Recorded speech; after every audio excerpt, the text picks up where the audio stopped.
Now let's get all the sports news of the day. It's time for Sportsday.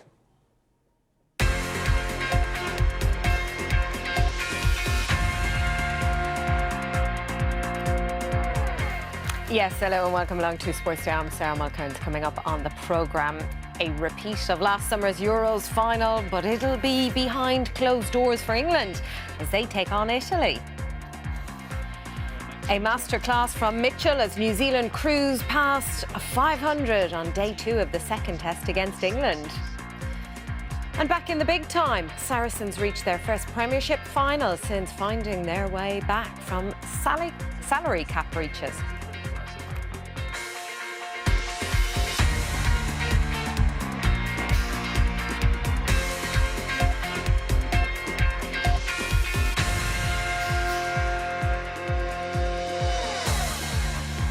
You're very welcome along to Sports Day on a hugely busy Saturday. We will have news of cricket and rugby union and lots more to come, but we're going to start with football as we are just an hour away of a repeat of last summer's Euros final. England taking on Italy in the Nations League this evening, with the game taking place behind closed doors at the Molyneux Stadium. Our reporter Alex Howell is there for us and we can join him live. So firstly, Alex, just remind us why this game is having to be played behind closed doors. So this is the first time that England have played Italy since that Euro 2020 final last year, and that is the reason why this game is behind closed doors. UEFA punished the FA and England because of the fan behaviour that day, so they gave them a 2-game stadium ban, and this is the first of those games. The second is suspended, and so they're effectively on a yellow card. Gareth Southgate called it an embarrassment, not just for football, but for the country. So last week, when England played in Hungary, that game too was actually behind closed doors, but there were 30,000 in attendance. They were all children, but as you can see, it's a UEFA rule that meant that they could go in. So children under the age of 14 can go in when accompanied by an adult, and the FA are doing the same here this evening, but to a much lesser scale. There'll be about 2,000 to 3,000 kids from registered football clubs in the area who can come in and accompanied by the adults. So it'll feel much more like a game behind closed doors. Yeah, Alex, it certainly looks different, even behind you, you know, more than an hour away from kickoff and nobody's milling around in the background. In terms of the football that we're going to see on the pitch, it's been a little bit trickier this international break for Gareth Southgate and the performances for England. What do you think he'll be hoping for tonight against Italy? So it's been more of a difficult one to manage for Gareth Southgate and the team. There's 4 games in 10 days, and this game here tonight is the first of 2 in 4 days. So I think we'll see a lot more rotation this evening. Phil Foden, who trained yesterday for the first time, has just come back from having COVID, but he's not even in the squad tonight. Calvin Phillips, he didn't train with the team yesterday. Mark Gahey and Fikayo Tomori, they haven't played at all in this international break. And neither has Conor Gallagher, Gareth Southgate said that it's actually a good time to test these players out against top-level opposition, because if you only play these players who don't play that many games for England against the lesser nations, you don't learn much about them. Tammy Abraham could come in this evening, and James Ward-Prowse did the press conference yesterday, so we can assume he's going to start. So the England team's going to look very, very different. And I was at the press conference yesterday speaking to Gareth Southgate, and he said to me that every minute that they have on the training pitch now is vital. There's just 4 games to go until the World Cup in Qatar, so every match counts. Certainly does. Alex Howell, thank you very much, Alex Howell at Molyneux for us. Well, also kicking off at 7:45 as well as against Belgium in Cardiff, with the hosts hoping to collect their first points of this Nations League campaign, having lost already to Poland and the Netherlands. Belgium are ranked 2nd, however, in the world. They thrashed Poland as well, 6-1. But Wales boss Robert Page will be hoping to cause an upset. We're at this level because we've earned the right to be at this level, so we don't fear anybody. We absolutely respect them as a team and as a nation, and the manager's outstanding, and what he's done has been brilliant. I don't think he'll ever go away from his beliefs, how he wants to play, so we're expecting irrespective again of whatever the starting 11 is, we're expecting a tough challenge and similar principles as to what he's always had, so it'll make for an entertaining game and a tough game from us, but like I said, we'll be ready for it. Well, Wales have lost only once to Belgium in 6 meetings over the past 9 years. The most recent win was their 3-1 victory at the quarter-final stage of Euro 2016. And they also beat them in order to qualify for that tournament. And that game, according to Gareth Bale, was the match that saw this team transform their belief and form. It was definitely one of those moments that you kind of need a good result against a big team. And yeah, don't get me wrong, it was a difficult night. They had a lot of the ball but yeah, I think it's that belief, knowing that we can see games out against the biggest teams, we can compete against the biggest teams, and yeah, one of those moments that you can kind of draw back on and kind of, yeah, as you said, it's a moment of change, moment of more belief, moment that we can compete at the top level, and I think, yeah, that was a catalyst for maybe what we went on to achieve. And Scotland are in action in Dublin right now. They are trailing 3-0 though against Ireland in the Nations League. Alan Brown gave the hosts the lead in the 20th minute before Troy Parrott was able to double their advantage just 8 minutes later, following some brilliant work there from Michael Obafemi in the build-up to it. And then the second goal came with this one just after half-time. Benny there with a brilliant strike. He did have to go off injured shortly after that. So what is it there? 79 minutes gone, Ireland still 3-0 up. Cricket now, New Zealand posted their highest ever test match score in England after racking up 553 runs in their first innings of the second test at Trent Bridge. England struggled to find the answer to them on day 2 as Daryl Mitchell starred with the bat. A superb 190 from him before falling what was the final delivery of the innings. Patrick Geary was watching. It's felt at times in this test that this is what England were bowling with. A ball that's appeared appetisingly large in New Zealand's eyes and yet kept escaping Englishmen. That was Daryl Mitchell's second century of a short but spectacular series. Perhaps he felt invincible. Perhaps he just forgot there was a fielder out there. Matthew Potts was unfortunately briefly a sieve. Not everyone was seeing it big. Oh well, carry on. Tom Blundell bundled one away for his 100. New Zealand nearly 400 for 4. Licence to loosen up. That was what did for Blundell in the end. Out for 106.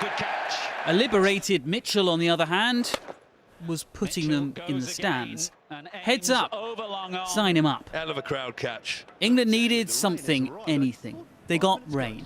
A chance to refresh and redress. Joe Root dropped a crucial catch on day 1.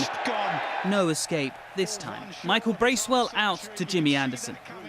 Finally, England were moving. Eventually, they even got Mitchell. But by then, he'd scored 190 and New Zealand 553, all out. England's turn. For more than a day and a half, batting had looked easy. It isn't. That was Zach Crawley, and this might have been Alex Lees too. Daryl Mitchell had been seeing it so well until then, the kind of luck England can't rely on. Patrick Geary, BBC News. So this is the latest then from Trent Bridge. Play can go on until 7:05 because of that hour-long rain delay today. As you can see there, England 64 for 1 early in their reply. Well, they've got up to 64 for 1 now, I can tell you. I have the screen here beside me. Now, it is also finals day in the Charlotte Edwards Cup. The Southern Vipers beat the Central Sparks to win the Charlotte Edwards Cup, and remarkably the Vipers are coached by Charlotte Edwards. That win has just happened in the last few minutes. They were chasing a target of 110, which they wrapped up really comfortably. You can find out more on that on the BBC Sport website. OK, let's talk rugby union now, because Saracens overcame a 9-point deficit and survived 3 second-half yellow cards to beat champions Harlequins in the day's first Premiership semi-final. The victory means that Saracens reached their 6th final in their last 8 campaigns, having won 4 of those trips to Twickenham. Jess Softly has more. Former champions versus reigning champions. Saracens versus Harlequins. The stage was set. Quins had the better start. Marcus Smith exploited a gap in Saracens' defence to set up Danny Kerr. Ben Earl reduced that deficit before clever play from Owen Farrell had Nick Tompkins crashing over to give Saracens the lead, 13-12 at half-time. And they held that momentum all the way to the try line. Davis will chase in for their fourth. A series of high tackles left them down to 13 men, an opportunity Quins didn't waste. Caden Murley, direct, precise. Quins had the skills, but not the time. One final try from Saracens squashed any hope of a comeback. From the Championship to Twickenham, Saracens' return to former glory has been incredible. They're now just 80 minutes away from a 6th Premiership title. Jess Softly, BBC News. And it will be Leicester Tigers who will join them in that final. They beat Northampton Saints 27 points to 14 in a game that is not long wrapped up there. End-to-end stuff in that match. And it will be an all-South African final in the United Rugby Championship because Ulster were beaten by the Stormers 17-15 in South Africa. They were leading until the closing moments when Warwick Gallant crossed the line there, and then the kick was converted to seal the win. So it will be the Stormers against the Bulls because the Bulls beat Leinster last night, and that final will be in Cape Town next Saturday. Andy Murray has reached his first tour-level final on grass in 6 years after beating Nick Kyrgios at the Stuttgart Open. The straight sets win, 7-6, 6-2, sets up a meeting with Matteo Berrettini of Italy in the final on Sunday. His last ATP Tour title came at Antwerp in 2019, so not bad preparation ahead of Wimbledon, is it? Charles Leclerc will be hoping to close the gap to Max Verstappen in the Formula One Drivers' Championship after claiming pole for tomorrow's Azerbaijan Grand Prix. He will line up alongside Red Bull's Sergio Perez after the Dutchman could only manage third on the grid. Nick Parrott was watching this one for us. Azerbaijan might not have the glamour of Monaco, but it provides more of a spectacle when it comes to action. Lance Stroll crashed not once, but twice in the opening session of qualifying. The Canadian was probably left a little shaken by that. His Aston Martin teammate, four-time world champion Sebastian Vettel, was merely stirred by his off. Once again, Lewis Hamilton was having problems with his Mercedes. Car's quite been a dangerous spell. He'll start from 7th, 2 places behind teammate George Russell. At the front of the field, the usual suspects were battling it out for pole. Ferrari's Charles Leclerc put in a scintillating lap to beat Red Bull's Sergio Perez by more than a quarter of a second. This one I probably did not expect it because I thought Red Bull was stronger, especially in Q1 and Q2. I really struggled to see that we were faster, but then in the last lap everything came together, and again I managed to do a good lap, so extremely happy. We had a little issue with the refueling, and that meant that we were just out of sequence for our final lap, and yeah, unfortunately that meant that we were just out of sequence and yeah, not good enough, but I think probably 3/10 was a bit too much to find. This is Leclerc's 4th pole in a row, but he's failed to convert any of those into victory. And with championship leader Max Verstappen right behind him in 3rd, he'll have his work cut out again to win. Nick Parrott, BBC News. Now, there has been loads of golf on this week. On the LPGA Tour, England's Jodie Ewart-Shatoff is one off the lead on 7 under after her second round at the ShopRite Classic in New Jersey. It is American Lauren Coughlin who has the clubhouse lead at the moment, with the afternoon players just getting underway. Then in the Scandi mixed event, which has men and women competing against each other, Sweden's Lynn Grant leads on home soil, 14 under for her, 2 clear of Australia's Jason Scrivener, heading into the final round tomorrow. And then on the PGA Tour, Rory McIlroy and Matt Fitzpatrick are just 1 shot off the lead of Wyndham Clark at the Canadian Open. They're just getting their 3rd rounds underway right now. And at the controversial Saudi-backed Live Golf Invitational at the Centurion Club, Charles Schwartzel is leading the way in both the individual and his team events. He has, however, seen a 3-shot lead reduced to 2 with 3 holes to play.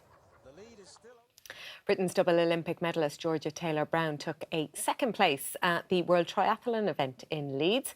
Cassandre Beaugrand of France won in the women's, despite getting a 10-second penalty. And Sophie Caldwell's strong finish meant that there was another member of Team GB on the podium in 3rd. Right, that's it from us here on Sports Day. Hope you have a lovely evening. Next up here on BBC News, it is time for Click. Bye-bye.